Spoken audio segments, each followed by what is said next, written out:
परभणीचे खासदार संजय जाधव ठाकरेंची शिवसेना सोडण्याच्या मार्गावर असल्याची चर्चा आहे। संजय जाधवांनी शिवसेना भवनातल्या बैठकीला दांडी मारली। दरम्यान जाणाऱ्यांना जाऊ द्या असा कानमंत्र ठाकरेंनी बैठकीमध्ये दिलाय। परभणीचे ठाकरेंच्या शिवसेनेचे खासदार संजय जाधव पक्ष सोडण्याच्या तयारीत असल्याची चर्चा आहे। कारण उद्धव ठाकरेंनी बोलावलेल्या बैठकीला संजय जाधवांनी पुन्हा एकदा दांडी मारले। त्यामुळे ऑपरेशन टायगरच्या चर्चा पुन्हा एकदा सुरू झाल्यात। उद्धव ठाकरेंनी मातोश्रीवर परभणी लोकसभा मतदारसंघाची बैठक बोलावली होती। या बैठकीला अंबादास दानवे, मिलिंद नार्वेकर, परभणीचे आमदार राहुल पाटील उपस्थित होते। मात्र परभणीच्या खासदारांनीच या बैठकीला दांडी मारली। नात्यातील विवाह समारंभ असल्यानं बैठकीला उपस्थित राहू शकलो नाही असं स्पष्टीकरण संजय जाधवांनी दिलं।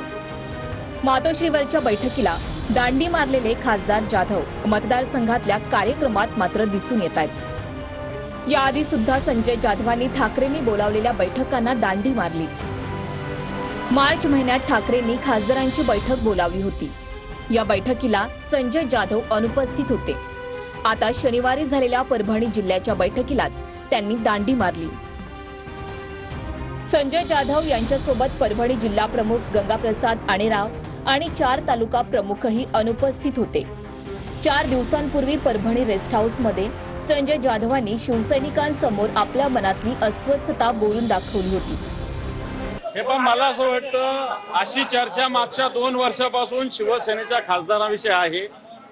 एक नाही, सगळ्याच खासदारांविषयी बोललं जातं, परंतु हे अफवेचं तंत्र आहे। असं कुठल्याही कोणत्याही शिवसेनेचा खासदार फुटू शकत नाही।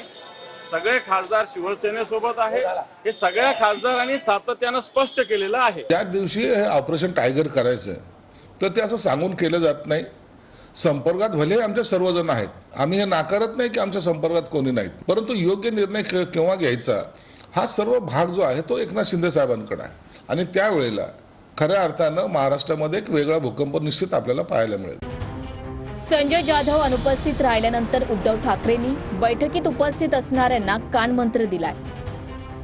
जाणाऱ्यांना जाऊ द्यात, पक्षात निष्ठेनं आणि जोमानं काम करा असं उद्धव ठाकरे यांनी म्हटलंय।